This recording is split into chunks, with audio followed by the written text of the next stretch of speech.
This is the Global Podcast Network, where executives and professionals connect, share, and inspire. Stay tuned for the conversations that drive success.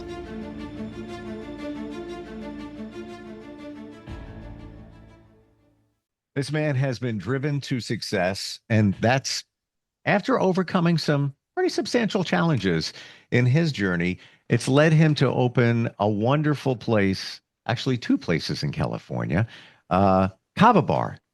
Yes, and we're going to learn more about that and his journey. This is the Mystic Water Kava Bar and Wellness Center, and he's Avi Weber. He's back with us. How are you doing today? I'm doing good. Excited to dive into this. Likewise, because your story is very compelling and somewhat amazing. How you shared a lot of your story with us last time. We're going to dig back into it. Remember this: $8, everybody, $8. This is where it began. Before we get to that, for anybody that doesn't know, Kava, what is it? Why is it so special? Why did you decide to open up places that serve Kava? So Kava is a tea or an elixir that they've been drinking in the Polynesian Islands for a little over 3,000 years. We're using the root of the kava plant, and you mix it with water. It's a muscle relaxer, stress reliever. It enhances sociability. It improves mental clarity. It's an antidepressant, anti-anxiety.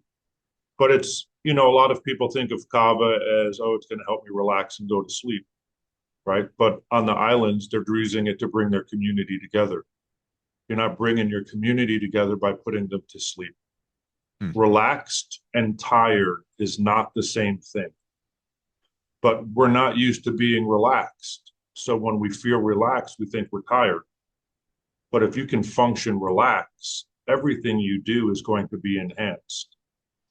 And so 15 years in the bar scene, the nightclub scene in South Florida, Kava is like everything I would have done partying back in those times. And so that's why I opened. But I opened my first place because I found out for myself that kava is not habit forming or addictive. It's almost as if you replaced alcohol for kava tea. 100%. That's exactly what I did. Wow. And then because I lost a lot of friends to the party scene, I opened my first store because it's a party plant. It just, you get the medicinal benefits from drinking. Like you're not getting it on one shot. I'll tell everybody, one shot of kava is like you licked an aspirin and put the aspirin back in the jar, right? You have to drink a bunch of it over a couple of hours. You drink some, and it's, from what I gather, I'm not a scientist or a doctor, but what I gather is it's slowing down how fast my body reuptakes dopamine. So I drink 10 shots of kava today, and then maybe for the next 2 or 3 days, my dopamine levels are slightly elevated so that the things that would normally trigger me, they're not triggering, right? And because I'm being held in this peaceful place, because my dopamine levels are slightly higher, I get a different perspective of my world. And because my triggers aren't triggering, I'm changing my perspective of the trigger. Now, all of a sudden, traffic doesn't bother me anymore. So now I'm in rush hour traffic. It's not bothering me. I just became a happier person. And so you drink a bunch of kava today, so the dumb things your community does tomorrow doesn't bother you. But because you're not in an altered state of being, the perspective change is yours. The only way traffic is going to bother you again is if you start letting it bother you again. And they say the people in Vanuatu, which is where they believe kava originates, and then as that country's population grew, they took the crops to the other islands and propagated the rest of the South Pacific. But they say the people of Vanuatu and Fiji are the happiest people in the world, and they equate it to their kava consumption. Would you say a good analogy might be we're a car, and with today's world society, our cars are just going fast. We're just driving down the road. Kava slows the car down, doesn't change anything except it slows it down so that we can look around. We can actually see things as we're driving, internalize them, enjoy them, take a look at the scenery, as opposed to always being in this anxious kind of moving fast kind of state. You're not tired, you're just kind of taking it all in. Would that be kind of an accurate way to describe it? Yeah, it settles you into your skin, I guess. It's a grounding kind of like thing, but it's not slowing you. I mean, it's like you're just you can be running 100 miles an hour and still be peaceful. Gotcha. Yeah. Different types of kava. What some There are examples there? 185 different cultivars of kava out there, but there's noble kava, wild kava, two-a-day kava. But the only kava you should consume, from what I have learned and what's been taught to me, is the noble varieties of kava. Wild kava is not necessarily, they would say it's not fit for human consumption. They So noble kava, lateral roots, if you can get it. I've been serving 100% lateral roots since I've started. It's more of like the ceremonial grade. When they start putting the stump, it makes it more of an everyday drinking kava. And different things. Some are more heady, some are more in the body. I serve kind of a more of a complete, like a full spectrum type of kava. And yeah, there's a lot, like 185 different cultivars of kava is, you know, but I didn't know that when I started. When I got into kava, I just liked what it was doing for me. I didn't know too much about kava, and that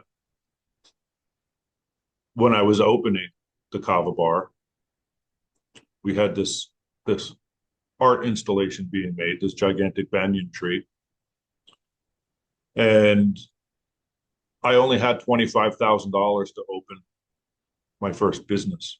It was a $10,000 loan and or a $10,000 credit card and a $16,000 personal loan. Well, let's go back even before that. Didn't it start with $8? That's what you had at the moment.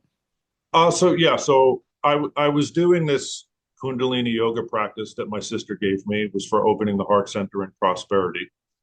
And 6 months, 8 months after I finished doing that practice for 120 days, every day, 120 days. If I didn't finish it by midnight, I started over from day one. And that happened a few times. But there was one time, it was like 11 o'clock at night. I hadn't done my practice yet. I just finished work. I went to the bar with my friends, this little hole in the wall bar on Fort Lauderdale Beach. And my conscience is like, dude, you haven't done your practice yet. And it just kept eating away at me. And I literally went into that hole in the wall bathroom, locked the door, and did my yoga practice on the bathroom floor and said, that's it. I'm never going to do that again. That was disgusting, but I think it's because I did that. It took it to another level. The amount of the love that I had for this woman at the time fueled everything that I was doing. And that's why they say love something more than yourself, and there's nothing you can't accomplish. Because that love fuels everything that you're doing. But maybe 6 months after I finished that yoga practice, I wanted to go out with my friends, but I didn't know how much money I had. So I called the bank. I had $8 in the bank. And the lady on the phone was like, but your account is flagged for a credit card. I'm like, what? I thought it was like credit card fraud. I don't even have a credit card. What do you mean, And she's like, no, no, we want to give you one. And I'm like, you want to give me a credit card? Like, you must be nuts. And so they go through the process on the telephone. And I know, if they say, hey, we're going to call you back in a week, that just means you were denied, and you're just going to get a letter in the mail and say, hey, you were denied. But she comes back on the phone a couple of minutes later and she's like, okay, you've been approved. I'm like, what the hell? And so, go through the motions and I ask what the credit limit is. And she's like $10,000. And I had a good friend of mine, Shabazz, and he said that he would match my investment if I wanted to open a Kava bar. So I have this $10,000 investment now. And I was like, I think I can do this with 20 grand. So I have Shabazz, I have 10 grand. And he had just lost his job and the only place he could find work was in DC. It's a ridiculous programmer, computer person. He gets a job in DC. He's like, I can't help you. I'm moving the family to DC, blah, blah, blah. He's like, call the bank and ask for a loan. I'm like, there's no way the bank is giving me a loan. You know, he says, just call the bank, ask for a loan.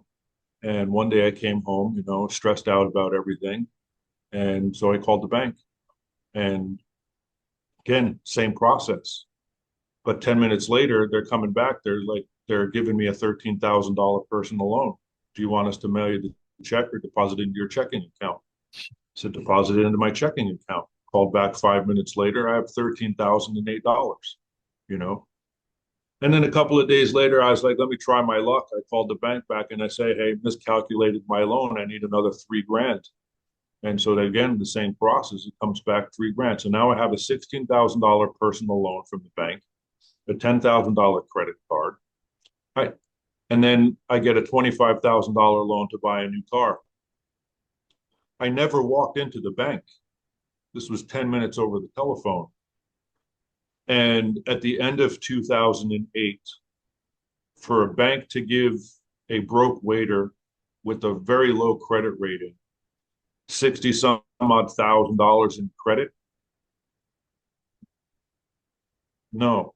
And I just knew that that was the practice bringing in prosperity and abundance. You're convinced. Correct. There's no doubt in my mind. And so I used the $10,000 credit card and the $16,000 personal loan to open my first location. Wow. But I spent 20 of those $1,000 building a fake tree. And everybody thought I was nuts. They're like, dude, what are you doing, man? Like, and I don't know, like when I signed the lease and I walked into that Kava bar for the very first time as this owner of this up and coming business, that voice that guided me in the bookstore to the Flower of Life, that stopped me from getting hit by a car, said, Avi, put the bar inside a banyan tree. And I said, okay. I had no idea how I was going to design the bar. I didn't have a clue. I was just going to have a bar, whatever, no clue. And this voice said, put the bar inside a banyan tree. And I said, okay. So I listened. And then we found an artist, this guy, Stefan, and I told him what I wanted, kind of showed the layout of this bar coming up out of the trees, going over the entire bar. And so he starts welding, rebarb and stuff like that together, and he builds this skeleton. But $20,000 out of $26,000 to build a fake tree, I started running out of money. I got fired from my job. The managers got angry that I was opening my own business. So they were like, oh, your heart's not really in your work anymore. And they fired me. I think they just let me go because they were jealous that I was starting my own thing. But meanwhile, there's no competition between where you were working and what you were building. No, not even close. Right. Tequila Ranch and Kava, right. But one day I decide, okay, I'm going to throw these little private parties. I'm not technically allowed to sell Kava yet because I don't have the business licenses and stuff like that in place. So I'm going to hold Kava tastings. So you and your friends, you want to know what Kava is, come on in on this evening, and I'm just going to serve everybody Kava. A friend of mine was a DJ who would make the music. And you guys can leave a donation if you feel so inclined.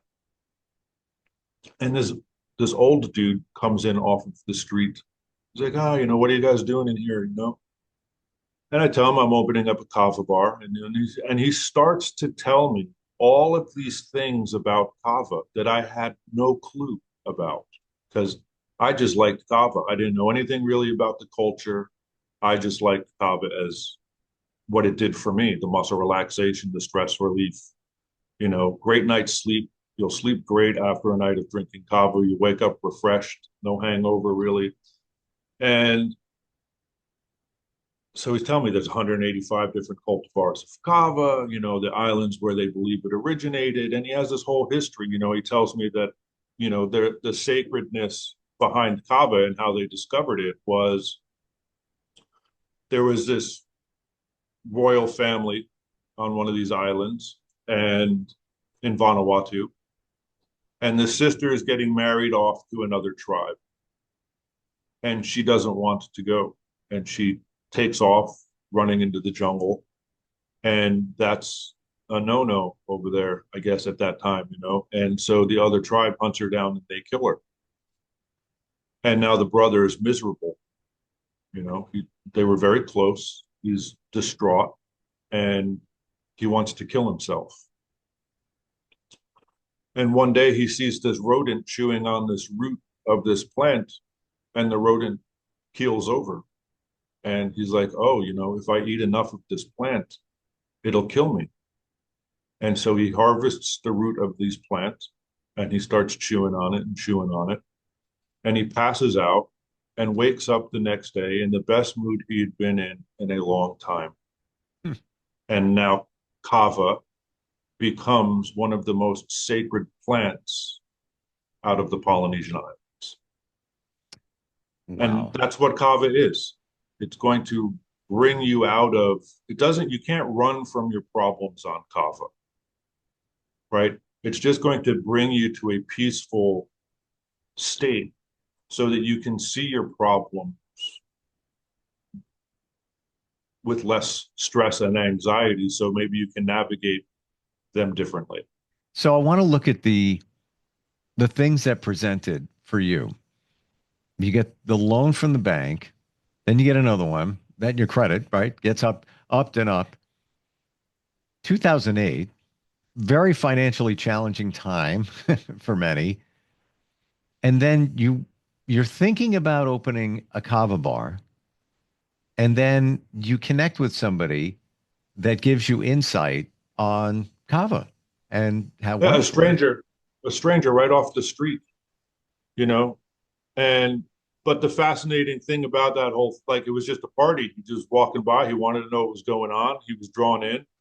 But one of the things so he asks me about all of this art installation that's not even finished. All this rebarb around the bar, and Sure. he's like, hey, so what is that? And I was like, oh, it's my version of a banyan tree. And he's like, oh, isn't that interesting? And I'm like, okay, why is that interesting? And he says, they believe kava originates in Vanuatu. And in Vanuatu, it's traditional to build your kava bar underneath a banyan tree. Was that why you were building a tree? No, You were I already was doing it building the anyway. I was building the tree because as soon as I walked into the place as the owner, I just got the keys from the landlord. It's my place now. And that voice said, Avi, put the bar inside a banyan tree. So I said, okay, I'm going to do it. I had no idea how I was going to do it or what I was going to do, but that voice told me to do. I had no clue about any of that. But now here's this stranger on this. This guy actually left and came back later that evening with the traditional, like one of those tiki mask type of things from Vanuatu. It hangs on the front wall of the Kava Bar in Ventura right now. But what are the odds of Well, you know? that's where I was going with that. Um, do you believe there are no coincidences? There are no such thing as coincidence. Everything is scripted in a very strange way, and I've been learning that more and more now over these last 2 or 3 years that I get you. I get you. Sometimes we don't understand it, and sometimes we need to take a step back and just look at everything and put the pieces together and process. And I heard recently, not coincidences, they are coincidental incidents. Just okay, yep. they're they're happening because they're supposed to happen in that way. And it seems that's the way it was going for you. But I want to go back. Now we're talking, not even 2010 yet. And the mindset was different back then. We weren't into, more holistic type things. There were some, but not to this degree. You're opening up a place that sells Tea, Right. One Polynesian time. tea. Right. Correct. Big risk, I have to say, because Mhm. things were different back then. Even Starbucks wasn't as popular as it is today. Um, did you doubt yourself? Did you doubt the idea? No, I don't think I did at all. I just was kind of in the motion, you know. I really loved this girl Holland at the time, you know, and one of my main reasons for opening that Kava bar was to show her what I was capable of doing. She was with you at the time. She was part Yes. of your life. Yeah, yeah, yeah. If she wasn't around, would you still have done it? I became who I am today because of her, the conversations that we had, the things that were unveiled to both of us around the same times. Like she really made me want to be a better person. And as cliche as that sounds, if like I said, that the book, The Ancient Secret to the Flower of Life, I only found that book because I remembered her yelling at me one day, telling me I needed to read more books. Just very, very surreal, very, when I first met her, it was at the Kava bar I discovered Kava at. Oh, wow. Right. Her and her two girlfriends came in. I was there with the owner. We started talking, but when she introduced herself to me, there was somebody standing behind her eyes, waving at me. Hey, it's me. It's me. Do you remember me? It's me. You know, and it wasn't a feeling like, and that, that really happened. And like, not, oh, I think I know this person from before. And it was that, that I need to know who this person is. What the hell was that? And just so many of those. Do you like, it was almost as if I had some teacher dropping these little nuggets to Breadcrumbs. see, She's giving you breadcrumbs. right, but to Follow them. see if I understood what was being shown to me, because I'm going to have to understand all of that to hold this space for what was being created.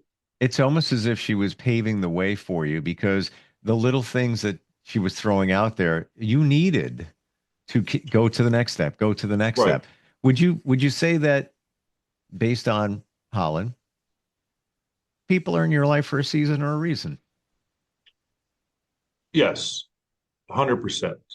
Um, you know, you've been in this situation before. Oh my God, I was just in this moment 6 months ago, or I just had this experience a year ago. Like it's the exact same thing. And what I started noticing is that it might not be the same people, but it's definitely the same personalities, right? Mm. Those personalities create the situation. They create the experience, right? The lesson, it's not about the person, it's about what happened. But you need that personality to create that experience. And so, yeah, these people they show up in your world to create that moment so that you can gain something from that moment. And it's everybody says, like, if you look back on your worst moments, if you really pulled up the bootstraps through those moments, you came out a better person. Yeah. Oh, yeah. Yeah. But the people that were there and why, and then even as we're talking, I remember, got divorced, said, I'm going to just go date now. And I didn't hold back. First person I met, this is what she said. She goes, why don't you ever live in the moment? You're always living in the past and in the future. I'm like, I don't know what you're talking about. You need to live in Right. the moment. And then that was a game changer for me. And again, another woman, a couple of years after that, was going through a skin cancer situation, had radiation, and I was at her place. She comes home. She goes, "Oh my God, let me take care of you. Your face is peeling off. It's horrible. Let me take it." She was a nurse.